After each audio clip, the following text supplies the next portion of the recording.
mundo aqui sabe, né? Todos nós concordamos que ser uma pessoa egoísta fere claramente o que nós acreditamos como moral cristã ou tudo aquilo que tem a ver com essa vida cristã em si. Isso eu e você, nós sabemos disso.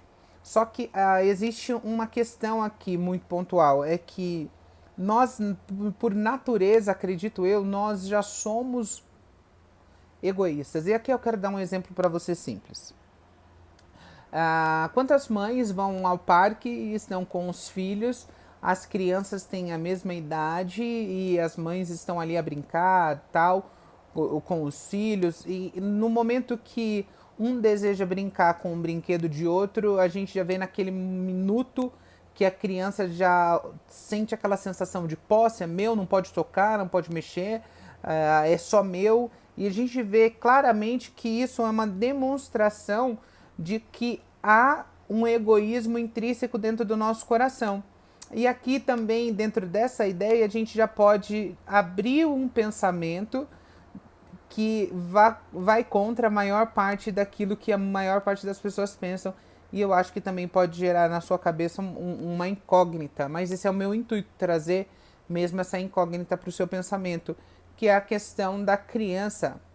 As crianças são pecadoras? As crianças, elas têm o pecado já, mesmo não tendo talvez total consciência? Então aqui no caso, uma criança de 3, 4 anos, que ela já está cometendo um pecado de egoísmo, ela já é imputável. Como enxergar diante, né, de uma teologia bíblica essa realidade?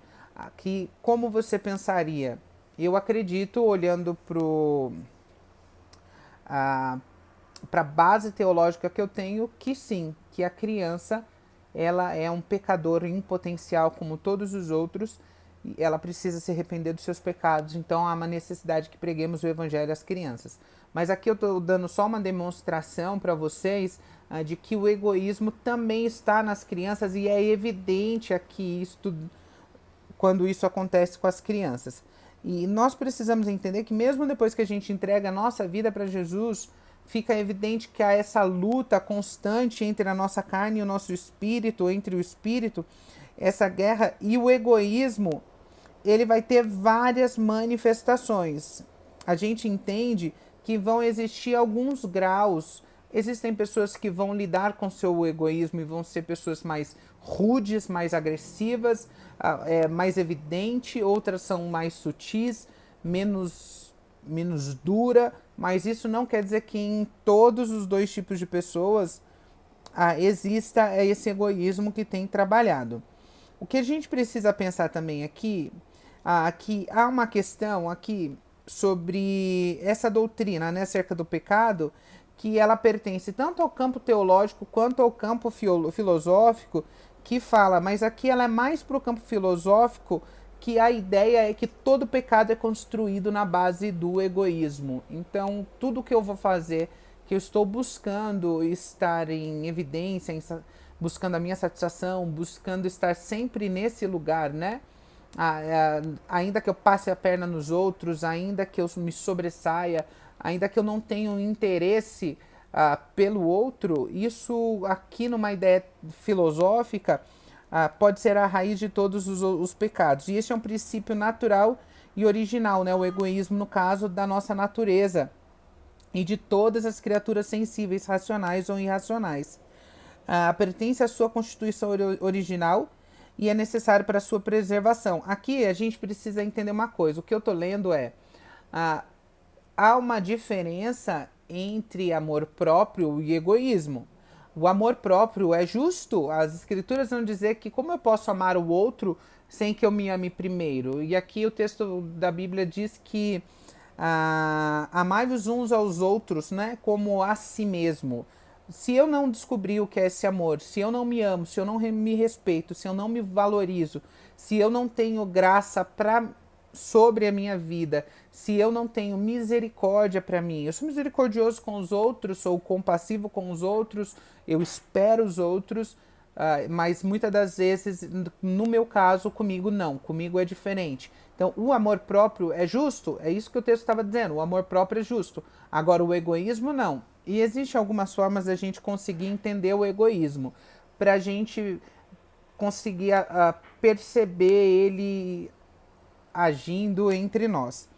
E a primeira questão aqui que eu quero que você frise, se você estiver anotando, marque num caderno para você estar sempre atento. A primeira questão é o interesse. Paulo escreveu em Filipenses 2,4 dizendo: cada um cuide não somente dos seus interesses, mas também dos interesses dos outros. E ao usar o termo interesse, Paulo se referia às preocupações e necessidades de outras pessoas. Contudo, esse termo será usado por mim em um sentido mais restrito, abrangendo somente as coisas na qual estamos interessados. Super interessante essa parte. Quantas vezes nós não fizemos coisas porque não temos um interesse ou porque não nos beneficiamos de tal coisa? Então, se há uma necessidade que você faça algo, eu só vou se esse algo me beneficiar de alguma forma. Então, se eu não tiver um benefício com essa conversa, se eu não tiver um benefício com essa pessoa, se não tiver a ver com o meu interesse, não me importa o que a pessoa está vivendo, o que ela está passando, a situação que tem tomado conta da vida dessa pessoa, porque isso não é para comigo, não sendo comigo, isso não me causa o interesse. E o apóstolo Paulo está dizendo para mim, não, cada um cuide não somente das suas coisas, mas ainda sem interesse, entenda, ainda sem interesse, você faz por obediência. E aqui me faz lembrar Jesus. Jesus contou uma parábola dos dois filhos, que eles são convidados para ir trabalhar na vinha, e um deles é rude com o pai, diz que não vai, bate boca com o pai, dizendo que não vai para aquela vinha. Em contrapartida, o outro irmão falou para o pai: o quê? Não, pai, eu vou, pode deixar, e tocou o dia. Só que quem foi para a vinha do pai foi aquele que disse que não iria, aquele que resmungou, mas foi, e o outro que disse que ia, não foi. Então, ele não teve o interesse de início, mas acabou indo. E o outro que demonstrou interesse não foi. Então, a ação, ela transcende a fala. E aqui é um exemplo simples disso. Não era do interesse dele, mas ele foi, entendendo que a obediência está acima do meu interesse. Segundo lugar que a gente pode pensar também é se manifesta no tempo. E aqui, o tempo hoje é uma mercadoria muito preciosa e a gente entende que hoje, com pandemia, nós estamos enxergando que não nos faltou tempo, nos faltou interesse, vontade, tantas coisas, mas tempo não. Tivemos tempo de sobra, então talvez você colocou na sua cabeça, puxa, se eu tiver tempo, eu vou fazer a minha leitura bíblica, vou terminar o meu ano de leitura, eu vou fazer isso, vou ler um livro, 2 livros, 3 livros, vou fazer tudo isso, e você acabou não fazendo nada. Você se depara que o tempo foi te oferto, mas o seu problema não é tempo, o seu problema realmente é com você. E a gente entende que oferecer o tempo hoje para as pessoas é algo muito valioso no tempo, nos nossos dias, onde as pessoas para tudo dizem que não tem tempo. E essa dedicação, né? E aqui a gente pode entender que alguém pode ser tão rico a ponto de ter muito dinheiro, mas pouquíssimo tempo de sobra. E todos nós ultimamente estamos ocupadíssimos. Então isso é fácil da gente entender que esse tempo preso, né? Todo esse tempo que nós temos aí tomado pelas tarefas, pelas coisas, muitas das vezes está escondendo o nosso egoísmo ou a nossa vontade de se livrar de certas situações. Aqui eu vejo o clássico quando homens vão para o trabalho e trabalham 20, 15 horas, 16 horas, porque eles não querem enfrentar o desafio da casa, são egoístas e querem deixar que a esposa faça tudo sozinho. Então o tempo dele no trabalho é muito bom, mas agora no lar ele não consegue dedicar esse tempo porque ali é o lugar onde ele precisa ir além dele, do interesse, né? No trabalho ele tem um interesse de recursos e aqui talvez ele não está enxergando o quanto que é valioso um investimento nos filhos. E uma terceira área também que se manifesta muito, gente, esse vai ficar um pouco mais longuinho, mas vamos lá. A terceira área também é a área das finanças, que é a área do dinheiro. Pesquisas revelam que os americanos que vivem nos países mais ricos do planeta ofertam menos de 2% da sua renda para obras de caridade, instituições religiosas e tal. Então a gente entende aqui, ó, que há uma necessidade. Romanos 12:15 vai dizer: alegre-se com que se alegre, chorem com os que choram. O apóstolo João também perguntou: quem, pois, tiver bens do mundo e vendo seu irmão em necessidade, fecha-lhe o coração, como o amor de Deus pode permanecer nele? Aqui a gente encontra, na junção desses dois versículos, há uma necessidade também, que se você, que é uma pessoa, que você está em busca de recursos, e é justo que você tenha os seus recursos, mas se você vê que o seu irmão está em necessidade, faça atenção com os seus recursos. Seus recursos não são seus, você tem eles porque é te oferto para administração. Quanto mais você tem um coração generoso, mais o Senhor ele te oferece para manutenção desses valores, porque sabe que no seu coração generoso sempre tocará outras pessoas. Mas muitas das vezes o nosso egoísmo ou é pouco, é pouco, não posso fazer, então não faço. Por ser pouco, eu não faço. É mais fácil fazer no pouco, com certeza que com segurança nós faremos no futuro, no muito. Mas tudo se inicia de pequenas quantidades. A gente precisa disponibilizar. Você está ganhando recurso, o seu recurso é necessário, está sobrando o seu recurso, entenda que o seu recurso parado é o recurso parado para outra pessoa que há necessidade de se movimentar também. E aqui pensando em alcance de reino, também é uma necessidade que você precisa pensar. Em quarto lugar, também é a descortesia. Essa característica ela é manifestada de várias formas. Aqui a gente encontra pessoas que na sua descortesia diz assim: eu falo tudo que vem na minha cabeça, não me importa o que a outra pessoa sente, se vai doer ou não, se a pessoa vai se sentir humilhada ou rejeitada, não me importa isso, me importa dizer aquilo que vem na minha mente, porque se eu não disser o que eu penso ou da forma que eu estou desejando fazer, eu vou me sentir uma pessoa falsa. E eu não quero me sentir uma pessoa falsa. Para isso, eu viro uma pessoa descortês.